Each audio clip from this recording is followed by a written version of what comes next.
इस कहानी की शुरुआत में हमें एक औरत दिखाई जाती है जो एक चेम्बर के अंदर बुरी तरीके से फंसी हुई थी। वहां से तो बाहर निकलने का कोई रास्ता ही नहीं दिख रहा था। साथ ही साथ चैम्बर के अंदर की ऑक्सीजन लगातार कम होती जाती है, जिसकी वजह से उस लेडी को अपने बारे में कुछ भी नहीं याद आ रहा था। उसे तो अपना नाम तक नहीं पता होता। तभी अचानक बैकग्राउंड में किसी की आवाज आई। वो और कोई नहीं बल्कि इस पूरे सिस्टम का एआई होता है, जिसका नाम MILO यानी कि मिलो था। जब वो लेडी मिलो से अपने बारे में कुछ पूछती है तब मिलो उसे कुछ भी नहीं बताता। मिलो कहता है कि अगर तुम्हें यहाँ से बाहर निकलना है तो प्रॉपर कोड बताना पड़ेगा। अब यहाँ उस लेडी को कुछ समझ में नहीं आता कि मिलो किस कोड के बारे में बात कर रहा है और आखिरकार वो यहाँ पर फंसी कैसे। लग रहा था कि उस लेडी की याददाश्त चली गई है, पर तभी वो लेडी अपने सामने एक रिफ्लेक्शन को देखती है, जिससे कि वो अपने एक ख्यालों में खो गई थी। वो लेडी तो एकदम अजीब तरीके की विजन्स देख रही थी और साथ ही साथ एक सफेद चूहे को भूल भुलैया में भागते हुए। पर इन सारी चीजों का कनेक्शन आखिरकार क्या था ये उसे समझता ही नहीं। अब यहाँ उस लेडी ने मिलो को एक इमरजेंसी नंबर डायल करने के लिए दिया, जो ऑब्वियसली पुलिस वालों का होता है। अब यहाँ पर वो लेडी पुलिस वालों को सारी इन्फॉर्मेशन देते हुए ये कह रही थी कि वो चैम्बर में फंस चुकी है और यहाँ की ऑक्सीजन लेवल लगातार कम होते जा रहा है। लेकिन पुलिस वाला लेडी को लगातार कह रहा था कि तुम्हें अपना लोकेशन बताना होगा, जिससे कि हम जल्द से जल्द वहां पहुंच सकें। अब वो लेडी चैम्बर के अंदर मौजूद एक मॉडल नंबर और वहां के पिन कोड को बता देती है, जिससे कि अब पुलिस वालों को थोड़ी इन्फॉर्मेशन मिल गई थी और वो अपनी रिसर्च जारी कर सकते थे। कॉल कट होने के बाद उस फंसी हुई लेडी को ये पता चला कि ऑक्सीजन लगातार कम होती जा रही है और अगर वो जल्द से जल्द यहाँ से बाहर नहीं निकली तब दम घुटने के कारण मारी जाएगी। जब उस फंसी हुई लेडी को कुछ नहीं समझता तब वो मिलो से अपना DNA टेस्ट करके उसके बारे में कुछ बताने के लिए कहती है। मिलो ये कमांड फॉलो करते हुए स्क्रीन के ऊपर उस लेडी की सारी डिटेल्स लिख देता है, जिसमें कि वो लेडी खुद के ही रिफ्लेक्शन को देख रही थी, जो एक डॉक्टर होती है। उसका नाम एलिजाबेथ हैंसन था।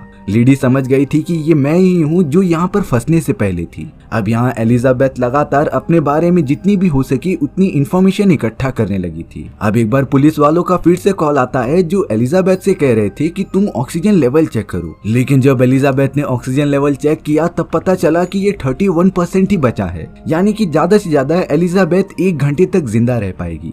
पुलिस वाले एलिजाबेथ से कह रहे थे कि तुम्हें चैम्बर के ओनर का नाम ढूंढना पड़ेगा, जिससे हमें और ज्यादा आसानी हो तुम्हारे लोकेशन का पता लगाने के लिए। एलिजाबेथ को बहुत ढूंढने के बाद भी ओनर का नाम मिलता ही नहीं, जिसकी वजह से अब पुलिस वालों का कॉल भी डिस्कनेक्ट हो जाता है। एलिजाबेथ समझ गई थी कि वो जितना ज्यादा हाइपर होगी उसकी बॉडी उतना ज्यादा ऑक्सीजन कंज्यूम करेगी, इसीलिए उसे अपने दिमाग को शांत और एकदम काम रखना पड़ेगा। यहाँ पर वो एडवांस एआई जिसका नाम मिलो था, वो एलिजाबेथ से कहता है कि मेरे पास मर्सी पिल भी मौजूद है, जिसका यूज करते ही एलिजाबेथ बिना किसी दर्द के मर जाएगी। लेकिन एलिजाबेथ इतनी जल्दी मरना नहीं चाहती थी, इसीलिए वो मिलो को रिप्लाई में कुछ नहीं कहती। अब वो लेट कर अपने ही बारे में कुछ इन्फॉर्मेशन और निकालने लग जाती है। बहुत सारी फोटो चेक करने के बाद एलिजाबेथ हर फोटो में एक आदमी को पा रही थी, जो और कोई नहीं बल्कि उसका हस्बैंड होता है। इसीलिए अब एलिजाबेथ मिलो को उसके हस्बैंड को कॉल लगाने के लिए कह रही थी। दूसरी तरफ से एक लेडी कॉल उठाती है, इसीलिए एलिजाबेथ ने कह दिया था कि मेरे हस्बैंड से बात करा दो,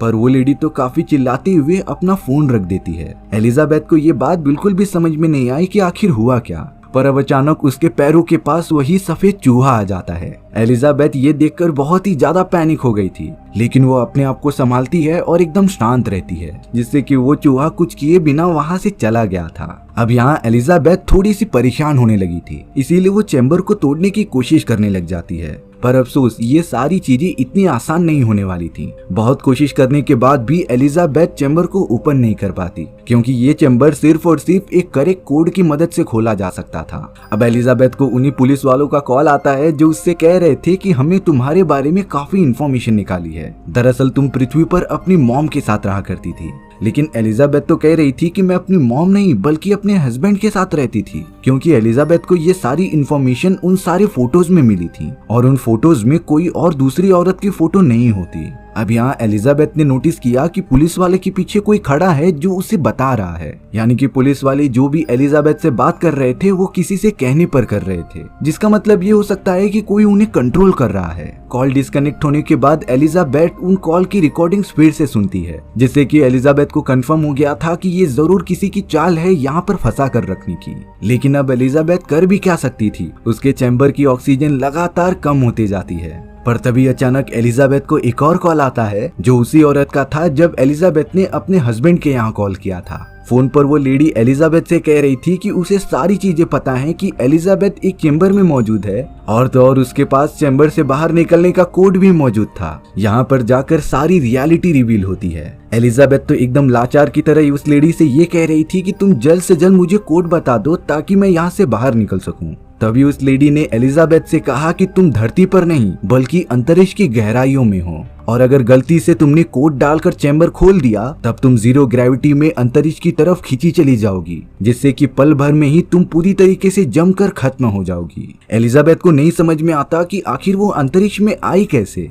तब जाकर वो लेडी बताती है कि पृथ्वी पर एक बहुत ही खतरनाक वायरस फैलने की वजह से बचे हुए सारे इंसानों को एक एक चैम्बर में बिठाकर अंतरिक्ष की तरफ रवाना कर दिया गया था ताकि भले ही पृथ्वी पर इंसानों की प्रजाति खत्म हो जाए, लेकिन जो भी इंसान चैम्बर के माध्यम से अंतरिक्ष में भेजे गए हों वो किसी न किसी प्लेनेट पर जाकर इंसानी प्रजाति वापस से जनरेट कर लें। इन सारी चीजों में कई सालों का वक्त लगने वाला था, लेकिन एलिजाबेथ के सिस्टम में थोड़ी सी खराबी आने के कारण वो समय से काफी पहले जग गई और अब एलिजाबेथ ना तो यहाँ से बाहर निकल सकती थी और ना ही अंदर रह सकती थी, क्योंकि अब ऑक्सीजन लेवल भी 10% से नीचे आ चुका था। लेकिन यहाँ पर वो लेडी एलिजाबेथ को कह रही थी कि तुम्हारे बचने के एक चांस है अगर तुम हाइबरनेशन मोड पर चले जाओ, लेकिन इसके लिए तुम्हारे चैम्बर का ऑक्सीजन लेवल 2% पर होना चाहिए। अब कॉल डिस्कनेक्ट होने के बाद एलिजाबेथ खुद को बहुत ही अकेला समझ रही थी। उसे लग रहा था कि वो अकेले ही अंतरिक्ष में जा रही है और बचने का कोई रास्ता ही नहीं है। इन सारी टेंशन्स की वजह से एलिजाबेथ को कुछ विजन्स आने लगे थे, जिसमें कि वो दिखती है कि उसका हस्बैंड लियो वायरस से इन्फेक्टेड होकर मारा जा चुका है। एलिजाबेथ ने उसे बचाने की बहुत कोशिश की पर वो ऐसा बिल्कुल नहीं कर पाती, लेकिन एलिजाबेथ ने लियो के साथ वादा किया था कि आने वाली जिंदगी में मैं तुम्हारे साथ हमेशा रहूंगी।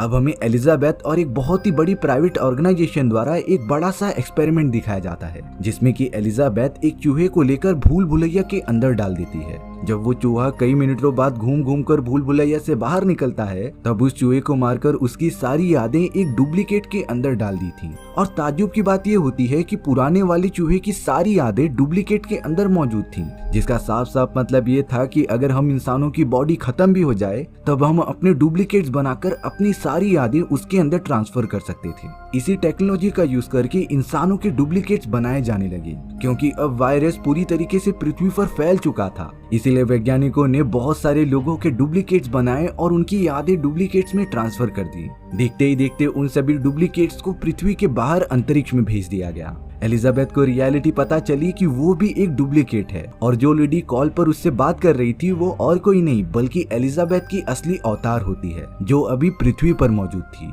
एलिजाबेथ को धीरे धीरे बातें समझ में आती हैं, इसीलिए वो एआई सिस्टम से अपने चैम्बर का ग्लास ट्रांसपेरेंट करने के लिए कह रही थी। और अब एलिजाबेथ अपने चारों तरफ देखती है कि वो अंतरिक्ष में मौजूद है और साथ में उसी के जैसे हजारों चैम्बर्स थे जिसके अंदर क्लोन्स रखे होते हैं। एलिजाबेथ ये जानकर खुश होती है कि उसके मरे हुए हस्बैंड का भी क्लोन वहाँ पर मौजूद है, यानी कि अगर वो सब एक अच्छे प्लेनेट पर पहुंच गए तब सारे लोग बच सकते थे। अब यहाँ एलिजाबेथ को सिर्फ अपनी जान बचाकर हाइपर स्लीप में जाना था। एलिजाबेथ लगातार अपने ऑक्सीजन लेवल को 2% पे आने का वेट करते रहती है। देखते ही देखते ऑक्सीजन लेवल 4%, 3% पर आ गया था। एलिजाबेथ सारे इक्विपमेंट्स अपने बॉडी से लगाकर हाइपर स्लीप में जाने के लिए रेडी हो जाती है। 2% ऑक्सीजन जैसे ही हुई एलिजाबेथ सारे इक्विपमेंट्स को ऑन कर देती है, पर अफसोस कुछ टेक्निकल खराबी होने के कारण वो काम ही नहीं करते और अब तो ऑक्सीजन लेवल 1% से भी नीचे चला गया था, यानी कि एलिजाबेथ को अब मरने से कोई बचा ही नहीं सकता। इसीलिए अब एलिजाबेथ ये डिसाइड करती है कि वो चैम्बर को ओपन करके डायरेक्टली अंतरिक्ष में चली जाएगी, जिससे उसे जरा भी तकलीफ नहीं होगी और वो मर जाएगी। पर तभी एलिजाबेथ को एक आइडिया आता है। एलिजाबेथ ने एआई से पूछा कि क्या मेरे साथ कुछ ऐसी चैम्बर्स भी मौजूद है जिसके अंदर के कुछ लोग बाहर निकलकर मारे जा चुके हैं। एआई बताता है कि ऐसे बहुत सारे चैम्बर्स मौजूद हैं। इसीलिए अब एलिजाबेथ ने ये रिक्वेस्ट की कि उस चैम्बर की सारी ऑक्सीजन मेरे चैम्बर में ट्रांसफर कर दी जाए। एआई कह रहा था कि ऐसा आपकी परमिशन के अकॉर्डिंग किया जा सकता है। इसीलिए अब एलिजाबेथ खुद को हाइपर स्लीप में डालने के लिए तैयार हो गई थी और अब देखते ही देखते एआई भी एलिजाबेथ की मदद करता है हाइपर स्लीप में जाने के लिए और उसके चैम्बर में लगातार ऑक्सीजन के सप्लाई होते रहते हैं, जिससे कि एलिजाबेथ बड़ी मुश्किल तरीके से हाइपर स्लीप में चली गई थी। अब हमें यहाँ से कई 100 साल बाद का सीन दिखाया जाता है, जब बचे हुए सारे चेम्बर्स एक प्लेनेट पर आ गिरते हैं। एलिजाबेथ और उसके हस्बैंड लियो के साथ साथ सारे बचे हुए क्लून्स यहाँ पर आकर इंसानों की एक नई सभ्यता शुरू कर सकते थे। और इसी तरीके से ये एडवेंचरस मूवी यहीं पर खत्म हो जाती है। सो व्यूअर्स, आपको ये स्टोरी कैसी लगी कमेंट सेक्शन में बताना भूलना मत। और अगर आपको मेरा एक्सप्लेनेशन 1% भी अच्छा लगा होगा ना, तो वीडियो को लाइक एंड चैनल को सब्सक्राइब जरूर कर देना। मिलते हैं नेक्स्ट वीडियो में, बाय बाय।